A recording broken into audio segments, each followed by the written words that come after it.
Hi, welcome back to my YouTube channel, and I am here with you all doing another episode on Franz Bardon's Initiation into Hermetics, which for me is the best guidebook and the best path for me right now, and I know it is for countless others. There's not a whole lot of practitioners sharing information, so that's good for me, and I am happy for all the listens. Today's video is about the astral plane, and it's a mix of what Bardon says in the book combined with my own experience with the astral plane. And the astral plane I associate more with the soul. I believe the spirit level is a higher level. The spirit level, or the mental level, which Bardon describes, is a higher level, closer to perhaps what the Buddhists call nirvana, a kind of thoughtlessness and spirit reality, completely tuned into, the very highest level possible, as shown in the Magician card, which is the Aum.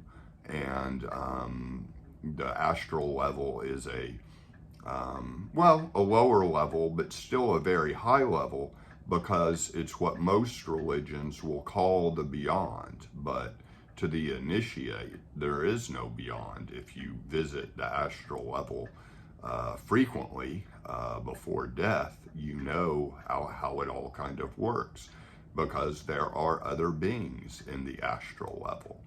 And my own experience has been one that has been positive. It has not been negative in any way. If there was a downside to it, I would say maybe the transition back to earthly life has left me with a lot to ponder and a lot to integrate into my earthly life, because I have received largely helpful messages in the astral plane, and I've received rather good experience. Colors are brighter. It's an otherworldly existence, almost a little bit like cartoons, kind of, in a way. And I usually do not kind of project on top of my body and fly over the house and spy at my body lying on the bed.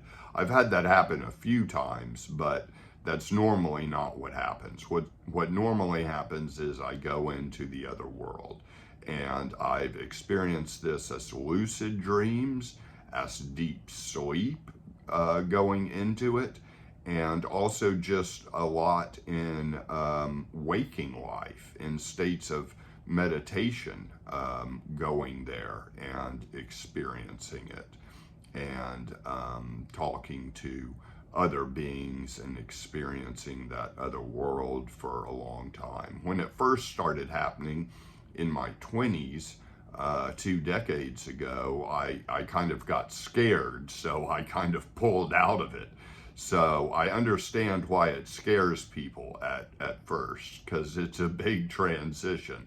And sometimes, you get cases like near-death experiences where people go to the astral plane and are stuck there because their physical body is in a coma of some kind. And so they stay in the astral plane for a prolonged period of time. And I've heard of near-death experiences. I've even interviewed a person on the Contemplative Light podcast that went into the other world and got a lot of teachings and learned a whole lot and felt really safe there, and got, regular instructions from guides, and she knew it was a kind of in-between place, even though it's what most religions would call going to the beyond. It's kind of a step before what Christian mystics would regard as heaven, or Eastern would regard as something like nirvana. That's my sense of it, the spirit level. And so it's in the soul level, and some helpful messages I've gotten have been quite interesting. There's been some very, very good help and just going there regularly, and then kind of integrating that into my soul in daily life and earth. And it's helped me identify my soulmate, and I'm with my soulmate now.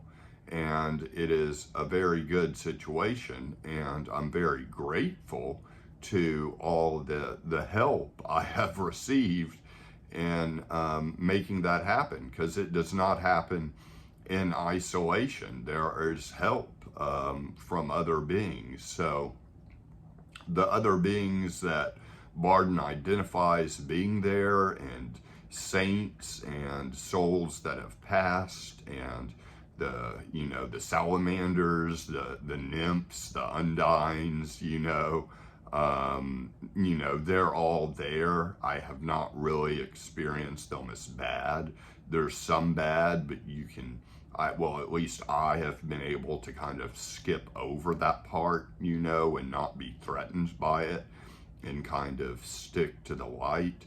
I would say the reason I don't go into states of meditation and go there more is because I'm more interested in integrating it into my earthly life now, and getting my soul or psyche, what Bardon calls the soul or psychic level, beneath spirit or mental, what Bardon calls that, integrated in my day-to-day life, because it can sometimes take quite a bit of transition time to come out of the astral plane. So I'd rather have it just kind of integrated all the time. And if I kind of slipped into it, like, I've heard stories of Bardon walking with his son and saying, well, did you see the gnome, and the son didn't even see it, kind of things like that. That happen are great, but I'm certainly just at current time, maybe in future times I'll be more interested in exploring it. But for now, it's been primarily good. It's understandably shocking at times.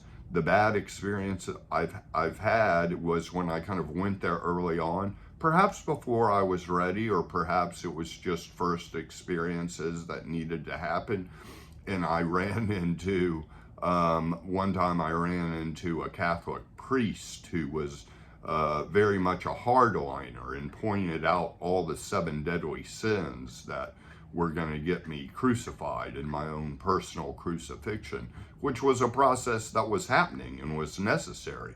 But it was kind of shocking, and I kind of came back into my physical body, and I was like, holy cow, don't need to be hearing all of that right now. I need more positivity. It's a little too much. And there was another time I kind of got a message from the deity of the Old Testament that was very shocking. And I mentioned that in my book, In Preparation for Great Light, which is available on Amazon also.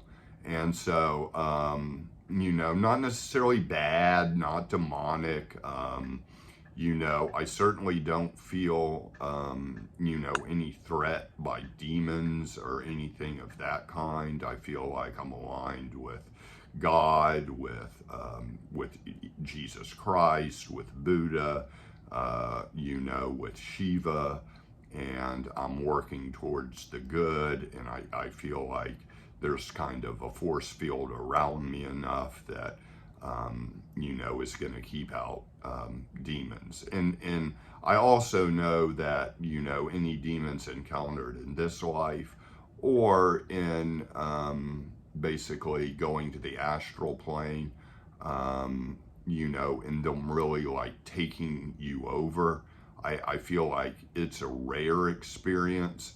And I feel like even if it happens a bit, it could be corrected with enough prayer and enough spiritual work. You wouldn't necessarily need to call a Catholic priest to do an exorcism, because they're pretty hardliners on what they consider like an adequate, I guess, cause to do an exorcism. They usually, rarely, in rare circumstances, do it. So, but that's just to say that I do have empathy for people of different religions, people of different paths that have a fear of doing this. I certainly do. You know, and in the beginning I was, yes, you know, a silver cord connecting you to your body. Perhaps that's the case. I didn't really feel it that way. I felt like there was always a channel back to my body. You know, I didn't see a silver cord, but I felt like there was always, you know, and it never felt like I was going to just die and stay there. You know, the deep sleep has really thrown me at times too, when I go into just such deep sleep that it just feels like I'm coming out of another world waking up. I'm sure that's a common experience for many, and maybe you don't even remember the deep sleep, or you have very vivid dreams that were very powerful that you do remember, and sometimes that's hard to transition to, and I think that's a form of astral travel in a way. There are some people I've run into as well that believe that every night that we go to sleep, we go into the astral plane. And I guess I wouldn't say that just because I think it needs to be a certain kind of sleep. I think if you're in kind of a good dream or a decent dream that seems to be deeply meaningful, and you go into lucid dreaming, I think that can be a form of astral travel. But yeah, so, you know, those are my experiences for the most part. I find the Bardon literature, you know, matches up very well with my experiences in this regard, and I'm glad he's able to provide that. And, you know, but it's understandable that it is a little shocking and scary for some folks. So hope you got something out of this video. And again, thanks for listening. I'll be doing regular videos, and you can look forward to some podcasts on the Contemplative Light podcast about Bardon as well. So thanks again for watching.